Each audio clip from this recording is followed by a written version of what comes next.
Dear teachers, welcome back to our channel. 30 days teaching tip సిరీస్లో భాగంగా day 12లో మన topic how to teach shapes and colours. So జనరల్గా మనం writing స్కిల్స్ని start చేసాము, లెటర్స్ కూడా చెప్తూ ఉన్నాం. బట్ వాటితో పాటు మధ్య మధ్యలో పిల్లలకి చెప్పాల్సినవి ఇవి కూడా ఉంటాయి, లైక్ షేప్స్ కానీ కలర్స్ కానీ. ఇవి ఏంటంటే జనరల్ థింగ్స్ అనమాట. రెగ్యులర్ లైఫ్లో వాళ్ళు చూసేవి, వాళ్ళు వీటితో రోజు డీల్ చేస్తారు కాబట్టి ఇలాంటి వాటిని కూడా మనం బిగినర్ స్టేజ్లోనే గమనించాలి. చాలా వరకు మీరు ఎప్పుడైనా పిల్లల్ని టెస్ట్ చేస్తే చాలామంది కలర్స్ అనేవి మిస్టేక్స్ చెప్తూ ఉంటారు. సో ఏంటంటే ఫౌండేషన్ అన్నది వాళ్ళకి స్టార్టింగ్లో సరిగా పడకపోవడం వల్ల ఆ కలర్ కన్ఫ్యూజన్ అన్నది చాలామంది పిల్లలకి అలా ఉండిపోతుంది అనమాట. సో మీరు ఎవరైతే ప్రీ ప్రైమరీ టీచర్స్ ఉన్నారో మీరు స్టార్టింగ్లో ఉన్నారు కాబట్టి యాజ్ ఎ బిగినర్గా వాళ్ళందరికీ కూడా మనము ఇవన్నీ నేర్పించాల్సి ఉంటుంది. సో వీటిని ఎలా నేర్పిస్తాము? వీటికి మోస్ట్లీ మనము రియల్ లైఫ్ ఎగ్జాంపుల్స్ తీసుకోవచ్చు.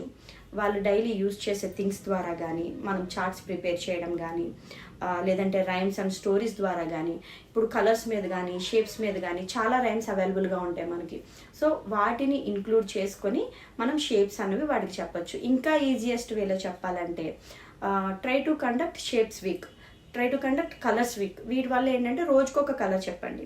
ఆ కలర్లో ఏమేమి దొరుకుతాయి, ఏ ఫ్రూట్స్ ఉంటాయి, లేదంటే ఏ వెజిటబుల్స్ ఉంటాయి, ఏ థింగ్స్ దొరుకుతాయి అన్నది వాళ్ళకి జనరల్గా ఒక అవగాహన కల్పించండి. హోమ్ టాస్క్ కూడా అదే ఇవ్వండి. ఫర్ ఎగ్జాంపుల్ ఎల్లో కలర్ ఇచ్చారు ఈరోజు. సో ఎల్లో కలర్లో మీకు ఇంటి దగ్గర ఏమైనా వస్తువులు కనబడాయా అని చెప్పి జనరల్ ఇన్స్ట్రక్షన్ ఇవ్వండి. నెక్స్ట్ వీక్ చూడండి వాళ్ళ రెస్పాన్స్ ఎలా ఉంటుందో. సో ఇలా జనరలైజ్ చేయాలన్నమాట టాపిక్స్ అన్నీ కూడా. వీళ్ళకి మనం క్లాస్లో కూర్చోబెట్టి చెబితే అర్థం చేసుకునేంత స్టేజ్ ఉండదు కాబట్టి రియల్ లైఫ్లో ఇవి ఎలా ఉంటాయి అన్నది చిన్న చిన్నగా మనం వాటిని పార్టీషన్ చేసి పిల్లలకి నేర్పించాల్సి ఉంటుంది. మరి వీటిని నేర్పించడం వల్ల అసలు పిల్లలకి యూజ్ ఏంటి అని మీకు డౌట్ రావచ్చు. సో ఫస్ట్ థింగ్ అన్నోన్ థింగ్స్ని వాళ్ళు నేర్చుకుంటారు. సెకండ్లీ, మీరు ఎప్పుడైతే ఇంటి దగ్గర ఈ కలర్ కానీ ఈ షేప్ కానీ ఏ వస్తువులు ఉన్నాయో కనుక్కొని చెప్పు అంటే వాళ్ళలో అబ్జర్వేషన్ స్కిల్స్ అనేవి స్టార్ట్ అవుతాయి అన్నమాట. సో అబ్జర్వ్ చేయడం స్టార్ట్ చేస్తారు. పిల్లలకి అబ్జర్వేషన్ స్కిల్స్ అనేవి చాలా హైలో ఉంటాయి.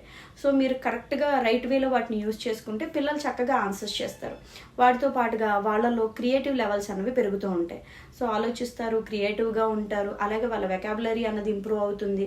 సో ఇవన్నీ ఏంటంటే పిల్లల బేసిక్ థింగ్స్ అన్నిటినీ కూడా చక్కగా సెట్ చేస్తాయి. దీని ద్వారా వాళ్ళు ఎప్పుడైతే ప్రైమరీకి ప్రమోట్ అయ్యి వెళ్తారో అప్పుడు వాళ్ళ దగ్గర ఉన్న బేసిక్స్ వల్ల వాళ్ళ క్లాసెస్ని చాలా ఈజీగా డీల్ చేయగలుగుతారు. So as a teacher pre primary అన్నది చాలామంది చిన్నపిల్లలు అనుకుంటారు కానీ which is very very important. Basics అన్నీ కూడా ఇక్కడే ఉంటాయి. ప్రీ ప్రైమరీలో బాగా నేర్చుకున్న పిల్లలు ప్రైమరీలో ఎప్పుడూ కూడా నెంబర్ 1 స్టూడెంట్లా ఉంటారు, అందులో ఎలాంటి డౌట్ లేదు. బట్ ఏంటంటే ఇక్కడ టీచ్ చేయడం అనేది డిఫరెంట్ వేలో వెళ్ళాలి. సో మీరు ఎప్పుడైతే జనరలైజ్ చేసేస్తారో ఈ థింగ్స్ అన్ని, టీచింగ్ థింగ్స్ అనేవి యాక్టివిటీస్లో మీరు ఇంక్లూడ్ చేస్తారో ఆటోమేటిక్గా వాళ్ళల్లో ఈ ఏదైతే ఫియర్ ఉంటుందో నేర్చుకోవడానికి సంబంధించి అదంతా పోతుంది. వాళ్ళకి తెలియకుండానే త్రూ యాక్టివిటీస్, ఆటలు పాటలు ద్వారా మీరు చెప్పే ప్రతి విషయాన్ని కూడా 100కి 100% నేర్చుకోగలుగుతారు. ఐ హోప్ ఈ వీడియో మీకు ఉపయోగపడుతుంది అనుకుంటున్నాను.